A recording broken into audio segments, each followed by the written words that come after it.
नमस्कार विद्यार्थी मित्र आणि मैत्रिणींनो, आज आपण पाहणार आहोत जेव्हा आय हे लेटर एखाद्या व्यंजनाच्या समोर लागतं तेव्हा त्या शब्दाचा त्या अल्फाबेटचा आवाज काय तयार होतो. बघा, बीच्या समोर जेव्हा आय हे अल्फाबेट लागेल तेव्हा बीचा आवाज काय होईल?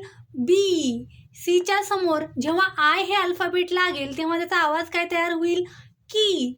तसंच डीच्या समोर आय अल्फाबेट लागल्यानंतर डी, एफ आय फी, जी आय गी, एच आय ही, जे आय जी, के आय की, एल आय ली, एम आय मी, एन आय नी, पी आय पी, आर आय री, एस आय सी, टी आय टी, व्ही आय व्ही, डब्ल्यू आय व्ही, वाय आय ई आणि झेड आय झी.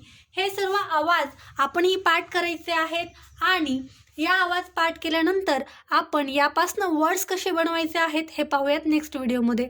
तोपर्यंत सर्वांना tata bye bye, take care.